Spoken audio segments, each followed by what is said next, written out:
Thanks for choosing this free Anfield Index podcast. If you'd prefer to listen to this or any of our other shows without adverts, then now's the time to check out Anfield Index Pro. With AI Pro, you can supercharge your entire listening experience. You'll not only get all of our podcasts without the ads, but you'll have them far faster with our Quick Publish feature available exclusively for subscribers. AI Pro also puts you in the heart of our sound studio, with an option to listen to many of our shows live and interact with the podcasters in real time as the shows are recording. Upgrading couldn't be easier. AI Pro is available on all popular podcast platforms, and we have our own apps for Apple and Android. Just head on over to AnfieldIndexPro.com and get started today. Hello and welcome to Newsround on Anfield Index Pro. I'm Dave Hendrick and I'm joined to discuss Liverpool's deadline day signing of Arthur Melo by Gab Marcotti. Gab, thanks for taking the time. How are you keeping? All good. My pleasure. And thanks for having me on.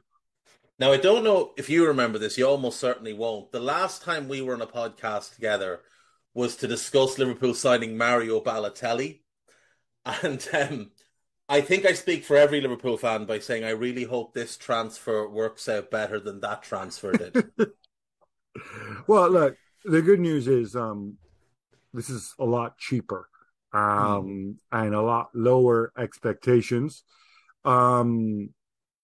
It's funny because Archer's a bit of an enigma, right? If you go through his seasons at Barcelona, and in fact at Juve, there's a talented player in there. There's an international player in there. We just don't get to see it very often. And I think the thinking is from Liverpool is this is low risk, high reward. If it doesn't work out, boom, send him back in January, get somebody else on loan.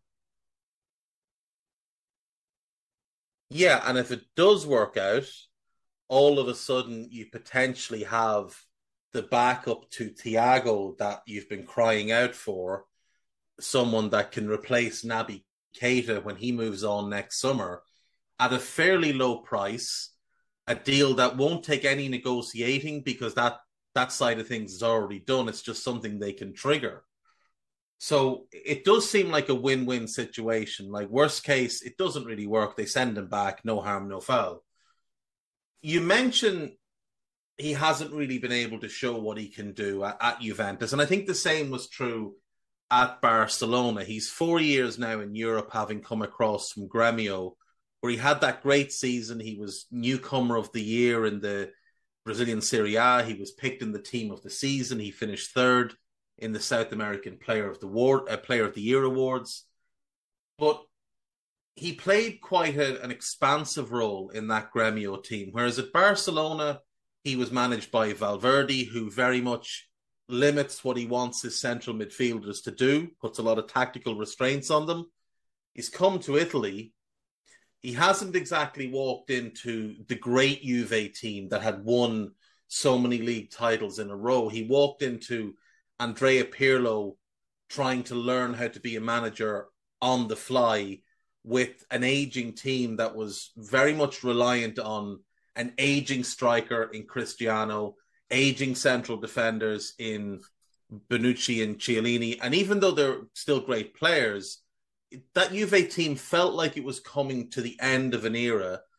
Pirlo didn't really seem to have a definitive idea of what he wanted his midfielders to do.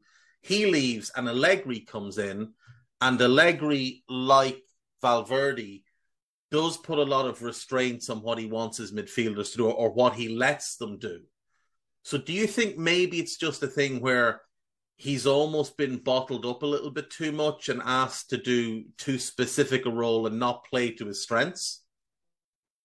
Honestly, no. And, I know Pirlo, he came in with no experience, no real preparation. I think he had a pretty clear idea of what he wanted the team to do. They obviously had, they did bring in some good young talent when he was there, whether you had Federico Chiesa, you had a number of guys. You had Matthijs de Ligt. I think the real issue with Arthur is that he kind of went off the boil at Barcelona. The whole reason he came to Juventus, I wrote a whole column about this on ESPN. I think it's pretty much well known. Is he came to Juventus in a swap deal with Miralem Pjanic, and it was one of those accounting swap deals. It's legal. Let me be clear, but it's one of those deals where you swap one player for the other.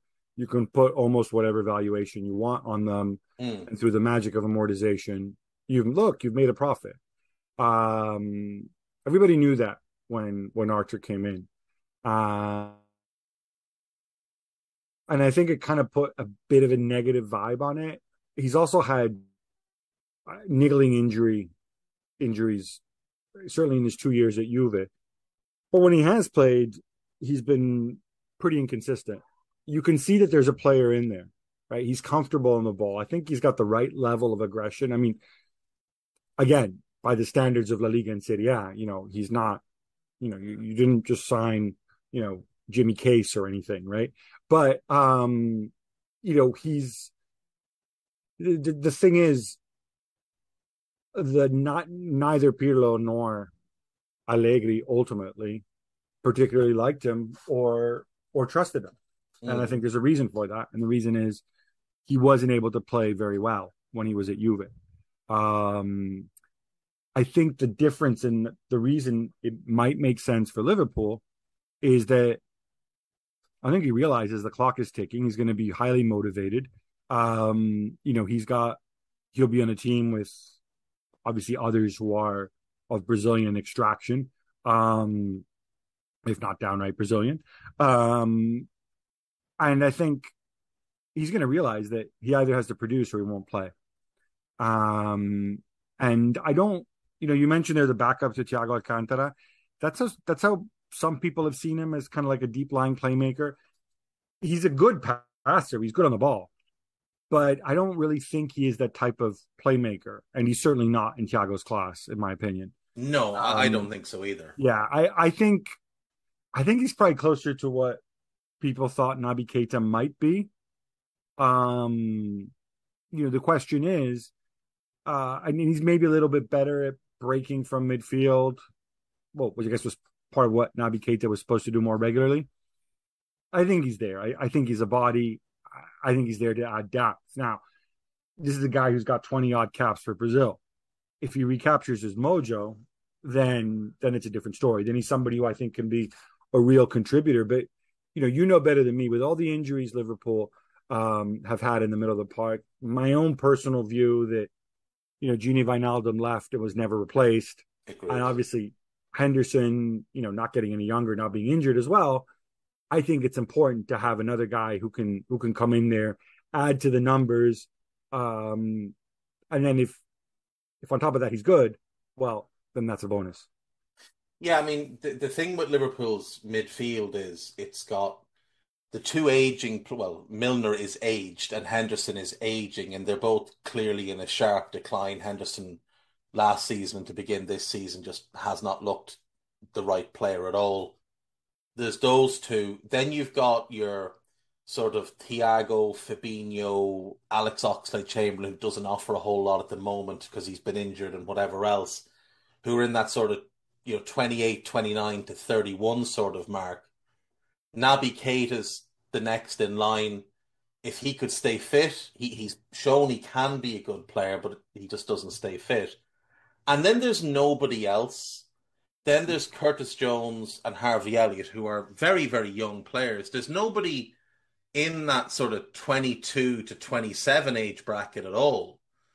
So Liverpool haven't succession planned all that well in midfield, as opposed to in defence, they've done quite a good job, and in attack, they've done quite a good job. But it almost feels like the midfield has been neglected a little bit. You mentioned Gini Wijnaldum leaving and just wasn't replaced, and he was an every game starter and was always available. And even though some people looked at his role and thought, well, what does he really do? what he did was all the unseen things. He blocked off passing lanes. He killed transition attacks by the opposition. He funneled the ball quite well and he recycled the ball quite well. And someone that did those fundamental things was lacking last season. Now, obviously, Liverpool went on and had a very good season, but you could feel at times that they were lacking just one more in midfield who could do clever things that sort of went under the radar. And I do wonder if maybe Arthur can fill some of that. Can he also, maybe play with Fabinho and Thiago in a 3? Do you think that could be a role where he plays a little bit more advanced and is there to facilitate linking play between the midfield and the attack, getting Salah into better positions, enabling Trent down the right? Is that a role you think he could fill? Potentially, although I'm not sure he's got the legs necessarily for that. Certainly the way he's been used, has been very much of a central midfielder, kind of maybe in between Fabinho and Archer. Fabinho and Thiago. He doesn't have Thiago's creativity or range of passing. He doesn't have, Fabinho's grit and defensive abilities. But he can hang on to the ball. He can recycle balls. He can pass it sideways. He's probably, and I say this with the greatest respect, for me, and again, you know better than me, but when I've seen Liverpool, when I think sometimes, in some situations they've struggled against teams that have, put 8 men in the box, right? Yeah. And that's why Thiago's there. In those situations, you either look for, the set piece or the one-on-one, or you have a guy who can pick out passes. I think Archer can probably do that better than most current Liverpool midfielders, other than Thiago, obviously. So that's a skill that he brings. I think he's good at if you want to ping, when you want to ping the ball around, he can do that, and not lose it. I mean, he's better on the ball than, when he's good and he's on his game. He's better on the ball than Jordan Henderson, in my opinion. Henderson obviously brings other things to the table. But, I think a lot of the work that Klopp's going to have to do with this guy is psychological, because, he certainly had disciplinary issues when he was at Barcelona. Under Pirlo, he didn't seem to kind of take on board what Pirlo wanted to do, and he had injuries. With Allegri, the relationship just never took off. And it was very obvious this summer that, he was one guy that Juve were just trying to get rid of all summer long. And I don't say get rid of as, and like, oh, look, Liverpool just, picked up somebody's rubbish. There is a player in there. We've seen him. Worst comes to worst, I think he comes in, he plays, and he picks up some minutes for other players. And I think that's important. Yeah. Best case scenario, Klopp turns his head around and you have somebody who you want to keep around and who can start and be significant going forward. It's funny, I go back to what you said before. I was a big Curtis Jones fan 2 years ago. It's not like I don't like him now, but undeniably, I think last season, partly through injury, partly through whatever other reason, he didn't kick on the way maybe Klopp thought he might. When I look at the ease with the way Wijnaldum left and wasn't replaced, I thought, maybe he sees this great future ahead for Curtis Jones. Hasn't happened thus far, but he's still very young. Maybe it happens this season if he can stay fit. Yeah, I mean, last season was definitely one of stagnation for Curtis. As he said, injuries. He had an ankle problem, then he had an eye problem.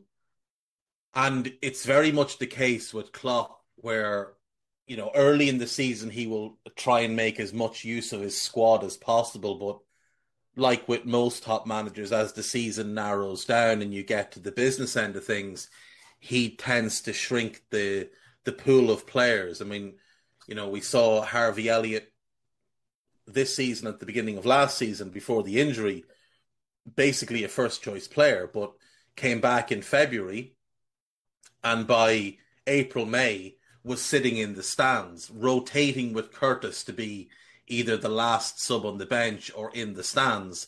So Klopp obviously doesn't want to whether it's expose young players to big risk situations or big pressure situations or whatever. But I felt last season Curtis missed an opportunity to really step forward with Wijnaldum gone, because you look at Liverpool's midfield group. Henderson has had a lot of injuries since Klopp took over. Thiago obviously has injury problems. Keita has injury problems. Milner has had more injury problems. Last season, not so much, but the two previous seasons, I think he had 11 different knocks and niggles that caused him to miss games.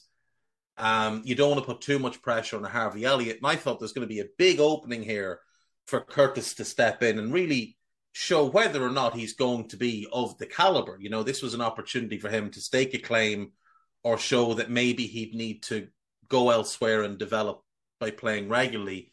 And he missed that. So again, he's going to be one. He's back now. He's fit again. So the hope will be that he can step in and take some minutes off others.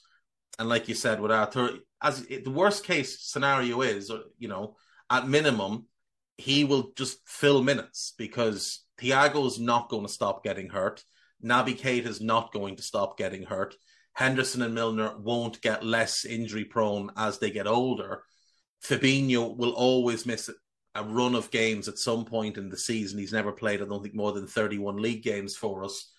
So there are going to be games there to be filled. And at worst, Arthur can come in and just give you a decent performance and get you through a game.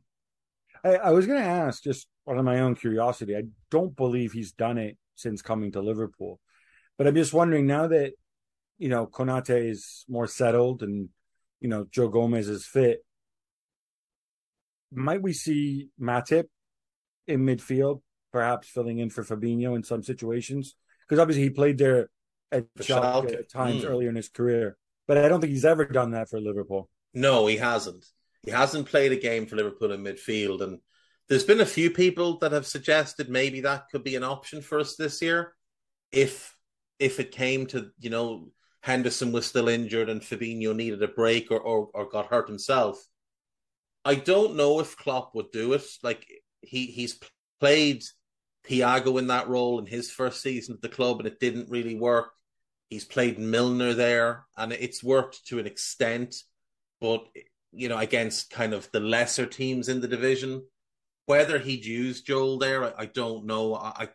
I feel like he might be more inclined to even move Trent into midfield before he'd move Joel back in, because with the injury issues that Joel has had, and a lot of those are contact injuries, I think there's a feeling that Joel might just be a little bit fragile if he got put in midfield and was forced to make tackles. It probably ends with him having a spell on the sidelines. Yeah, I was just wondering about that, because I think, obviously you don't need me to tell you that, you know, midfield's important, but I think it's especially important, I think this season, and again, viewing it as somebody, you know, who's not a Liverpool fan, but just from what I've seen, and I haven't seen Liverpool in person yet this season, but my impression is that Mane did so much work off the ball, and it was so well coordinated, that, you know, when Liverpool counter-pressed, you could get away sometimes with the midfield, perhaps, you know, not being tip-top in terms of filling the spaces at the right time, or having that extra step or that extra intensity. Now, obviously, he's gone, and, you know, I'm not suggesting that, well, we haven't seen much of Nunez, but, you know, I'm not suggesting that Diaz and Nunez can't combine with Jota and Firmino and to provide that. But obviously, you've lost something there. And I kind of feel that, especially with the attacking fullbacks who are still there, without that kind of first wave of counter press being so effective, while they're still building chemistry, just puts more pressure on the middle of the park. And so maybe somebody who's more of a specialist, when Fabinho's unavailable, you know, might help shield the defense. It definitely would. And I think a big part of that as well was Wijnaldum leaving, because when Liverpool would commit to a counter press and they'd commit in numbers, Henderson from the right would become almost a fourth forward. Yes. And they could stretch across, and Wijnaldum would just sit right in next to Fabinho almost as a double pivot, and that would allow the two fullbacks to push forward as well. And they sort of had this block of four who would hold things together, and then the other six would go and try and win the ball back. Losing Wijnaldum, replacing him in the 11 with Thiago obviously improves you on the ball, but not necessarily off the ball, even though Thiago's obviously, he is a good player off the ball, and he's very clever. He's not as dynamic as Ginny. He's not as quick as Ginny. And Mane was a freak of nature when it came to his pressing, especially from, say, 2016 to 2020, the end of the title-winning season. Sadio, they'd show clips of him sometimes, like doing different bits of analysis on Sky and BT, and you'd see Sadio as a team was trying to figure out how to play out from the back against Liverpool and knocking it about. And you'd see Sadio edging one way, backpedaling another, and just getting his angles lined up to anticipate where the next ball would go. And as the ball was reaching that defender, Sadio was reaching them as well. Yeah. And behind him, you'd get Firmino and Robertson pressing in. Or if they turned the other way, Henderson would fill a gap. Or if they tried to go back, then it's Salah and Trent and Henderson. And Liverpool were just able to pin teams so well. And a big part of that is Sadio gone. But also Firmino has declined as well. He's no longer got that same level of intensity that he had a couple of years ago, where he could press endlessly for 90 minutes as well. So losing both of those is a big, big blow. I completely agree with your assessment there. And look, I mean, I think it'll come. You can develop chemistry over time if you've got the athletic tools to do it. And obviously, you know, Luis Diaz is a good athlete, and Darwin is too. But I think it takes time to build that chemistry. And also, I don't know how easily you can match that reading of the game, what you mentioned there about the angles that Sadio Mane would take. He's just such an intelligent player. I know that, you know, a lot of times there's other things to focus on with him, that you kind of forget how, in my opinion, he was probably the brightest attacking player Liverpool had, the most intelligent player. And you lose that because, you know, you focus on his goals, on his work rate, on his selflessness, whatever. But he's just so smart, so efficient in his movement. And yeah, that takes a lot of replacing. Oh, completely. But I mean, the thing, obviously people think of Sadio, they think of the pace, they think of the goals. But, you know, it's forgotten how versatile he was as well. He played right wing with Firmino and Coutinho.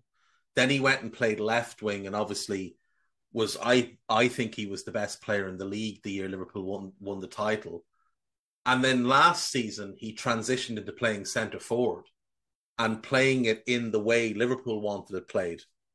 Almost, you know, combining a traditional number 9 with a false 9 sort of role, and bringing others into play, and combining with Salah, combining with Diaz after he arrived.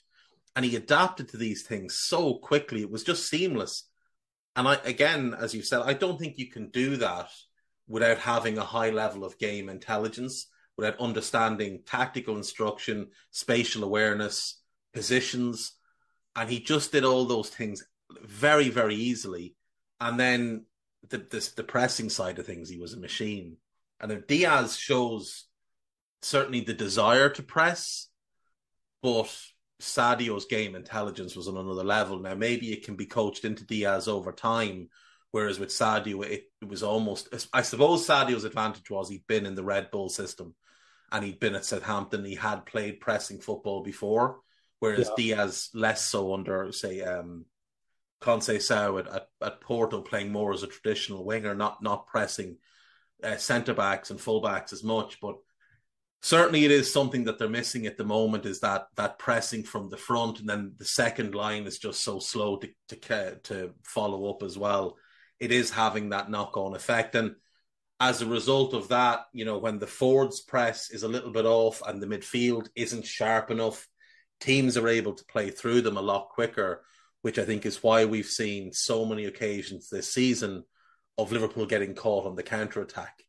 But you know, it's funny that I'm sorry if I'm prattling on here, but like, this brings me to one of my huge personal pet peeves with football the way it is today.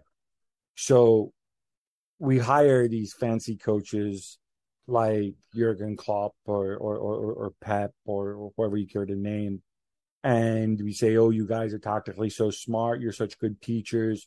You're so good at getting your teams to play, in a certain way that's entertaining and effective and so on. And then because of the way the fixture list is, these guys don't have time to work. I mean, you look at, and it's not just obviously this season, it's worse with the World Cup. But when we talk about building chemistry, I ask myself, when is Klopp supposed to do that? Like, how many actual full, proper training sessions and not kind of, warm downs and walkthroughs do Liverpool actually have between now and the World Cup? If you actually go and count them, I mean, sure, you guys probably have people who keep track of this stuff. I'd be surprised if it was more than half a dozen.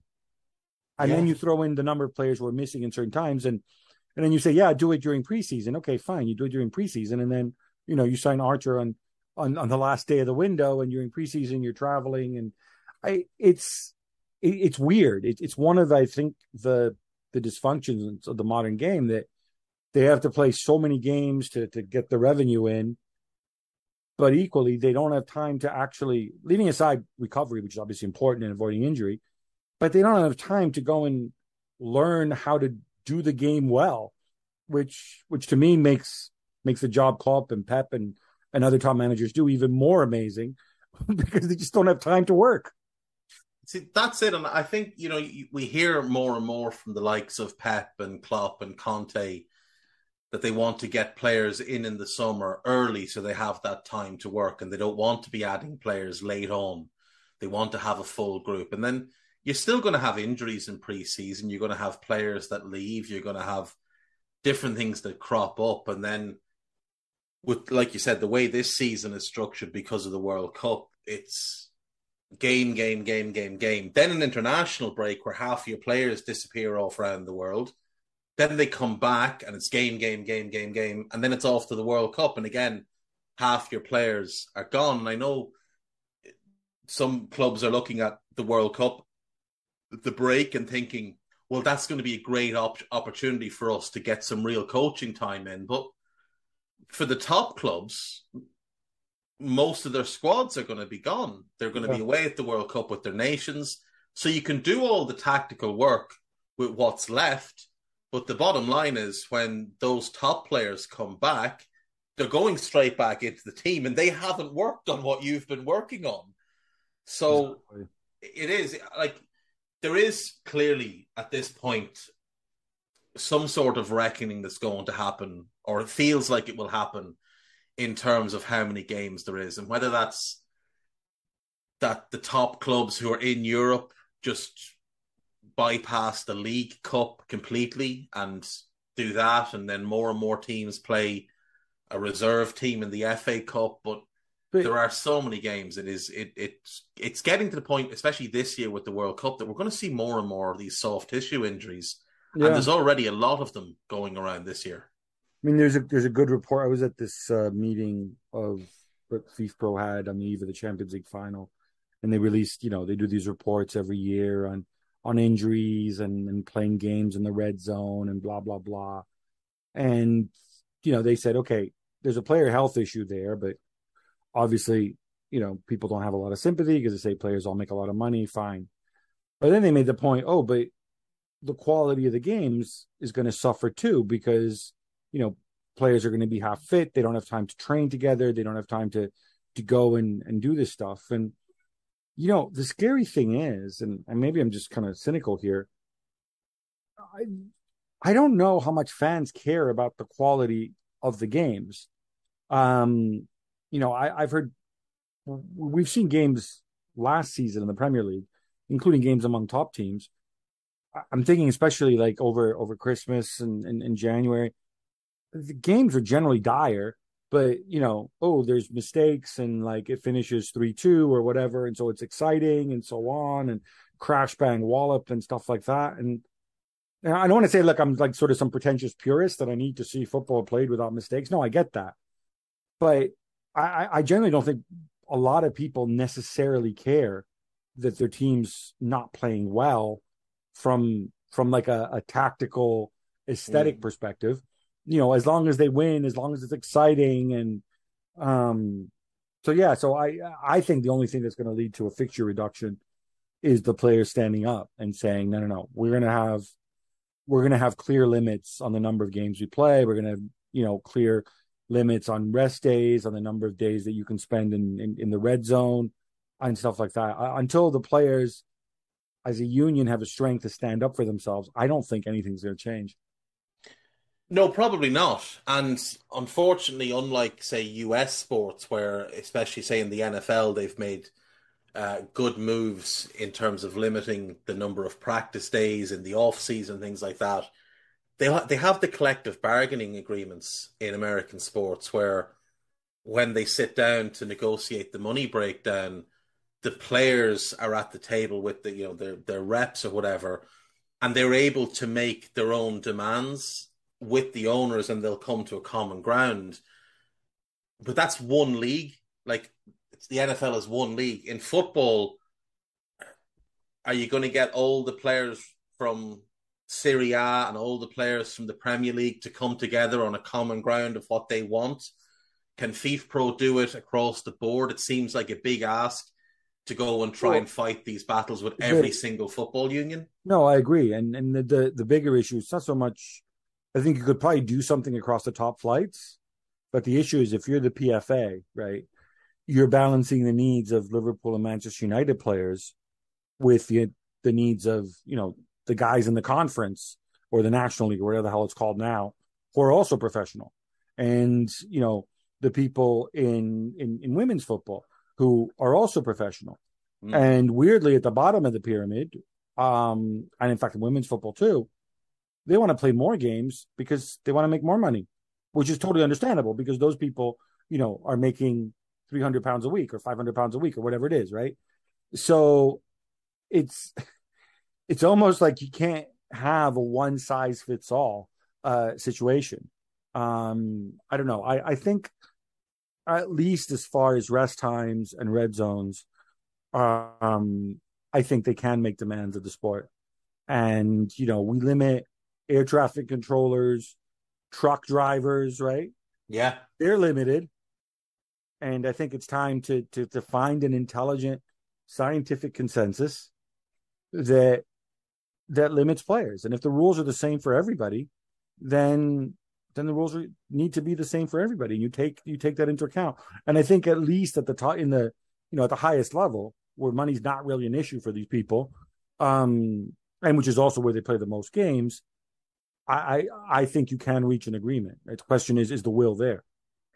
Yeah, and I do remember a couple of years ago seeing somebody, I think it was somebody from UEFA, sort of in an offhanded reply, said, well, we could just increase the size of squads. But I mean, that's only going to help the rich clubs.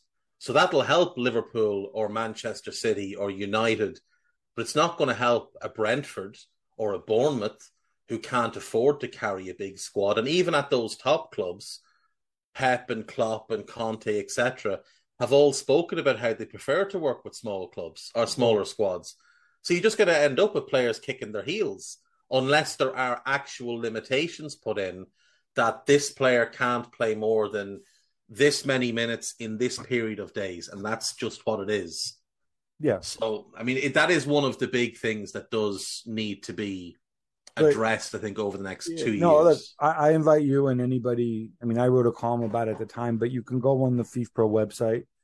It's actually really well done, the report, and they explain like the whole concept of being in the red zone, which is sort of when you play too many consecutive matches without a period of, I think, at least 5 days off or something like that, and how it's generally proven if you spend too much time in the red zone during a season, the likelihood of you getting injured is that much higher.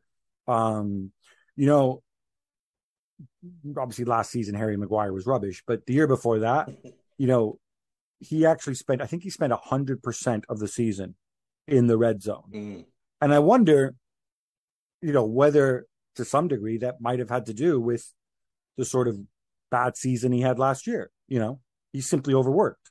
Others might say, no, it's just that Maguire's, overrated and rubble, not even overrated. But he's not awful, though. I mean, that's the thing. We know as a fact that Harry Maguire is not an awful football player because we've seen him be a good football player. But, I mean, another example of that is in the 14-15 season, Jordan Henderson got run into the ground by Brendan Rodgers, playing next to Gerrard in midfield, and Gerrard at that point couldn't really move much anymore. Henderson was having to do all of his own running and all of Gerrard's running, game after game after game.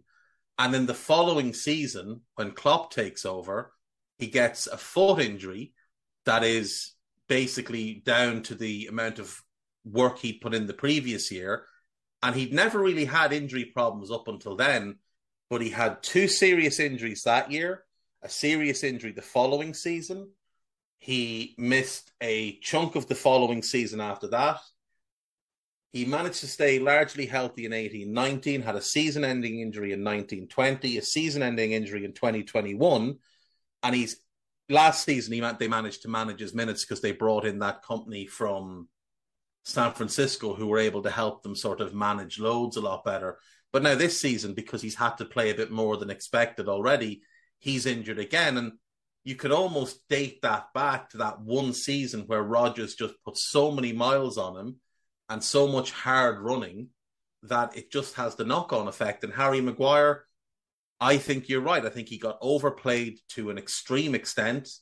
That was an extraordinary long season because obviously the rearranged Euros came at the end of it as well. And last season he was, by and large, awful. But we know he's not an awful footballer, so there has to be another reason for it. No, and like you said, and it's not just the physical injuries. There's mental health issues too, right? The way you cope with it. I'm sure Harry Maguire's head is not a great place to be right now, and he's had to cope with a lot. And I'm not making excuses for him. Not everybody responds the same way, but But he had all that stuff in Greece that went on as well, of course. But getting abuse on social media, and I think the big thing for Harry Maguire as well is he's so close to his family. And he was seeing his brother and sister having to constantly go to war for him on social media. That's obviously going to have an effect on him as well. When you see the people you love, and now they're getting abuse as well because you've had a couple of bad games. It is such a strange thing though, because I mean, everybody has bad days at work. And if there was just somebody standing beside you, berating you while you do whatever job it is you do, that's eventually going to have an effect on you as well. And when it's thousands of people doing it, as it is for professional footballers, it's clearly going to have a knock-on effect on your confidence as well. So is this the longest you've spent talking about Harry Maguire on a Liverpool podcast? I love a good chat about Harry. I do. I think Gary Neville's probably the only person who likes to talk about it more than me. Guy, before I let you go, the last 2 Juventus players to come to the Premier League with questions over them because maybe their moves to Juve hadn't gone the way they were expected to go were Bentancur and Kulusevski, who both joined Spurs. And they have both been largely excellent for Spurs under Conte. Is there hope that Arthur, away from Juventus, at a club now that he might not have been the first choice target, but they've taken him in, giving a sign that they at least want him at the club, whereas like with the Juve thing, it might always just have been well, we don't want Pjanic anymore and our books are a mess, so let's see what we can find. Is there a case that he might just be able to find that spark, get back to the level that saw him earn the move to Barcelona? Maybe a Klopp hug can do wonders for him. Do you think there is a situation in which he can come to England and become the player he was hoped to be? Oh, I think so. I don't think you ever shut the door on a player or make a definitive judgment on somebody, let alone somebody who's 26 years old and somebody who has shown, the skills are there. When you see him play, you can see that he is a technically gifted player, and he's not a bad athlete either. I don't know so much. I think the parallels with Bentancur and Kulusevski, I get where you're driving at. I think it's slightly different. Kulusevski, is a freak of nature with a really unusual skill set, who's difficult to place in a team because he's just such an unusual player. And I think the coaching changes didn't help him, and Allegri kind of quickly lost patience with him. But he's still very young. So I think that's a slightly different situation. Bentancur, we saw Bentancur be really good at Juve. And then we saw him struggle a little bit at Juve, although he was nowhere near as bad as some people I think suggest when they sold him to Spurs. So in some ways that was kind of a shorter way back. Archer hasn't really produced in 4 years. I mean, I think that's right. Maybe not 4 years, maybe 3.5 years. He had a good start at Barcelona. That's the difficult thing, it's harder when you've been kind of knocked off your stride for longer. It's harder for you to come back, right? So I think that's going to be the challenge for Klopp. But like you said, like it's a low risk, high reward situation, and worst comes to worst, he eats up some minutes in midfield, which is not a bad thing. That's exactly it. And if that's all he does, then that will suffice, because the main reason he's been brought in is because of Liverpool's injuries. And if he can help them get through that in itself is a win. Gab, thanks so much for your time. Thank you. It's my pleasure. Obviously, everybody knows where to find you. At Marcotti on Twitter, ESPN senior writer. You do the Gab and Jules podcast, which is absolutely brilliant. And hopefully this one goes better than Mario did. Yes. You're not setting the bar very high there. No, it's a low bar. It's a low bar. But thanks a million, Gab, and hopefully talk to you again soon. Cheers. Take care. We hope you enjoyed listening to this Anfield Index show. Please be sure to subscribe to our channel so future podcasts find their way to your device automatically. There's nothing quite like fan engagement, and we'd love to know what you think of anything discussed on this show. The best way to get in touch is over on our free Discord community, where both podcasters and listeners debate the hottest LFC topics 24/7. Sign up free now at AnfieldIndex.com/Discord. You won't regret it. You can also follow us on Twitter at Anfield Index, and find us on Facebook by searching for Anfield Index. Oh, and before you go, we'd love it if you could leave us a 5-star review on your favourite podcast app. It only takes a couple of seconds, and it means the world to the people who create these free shows.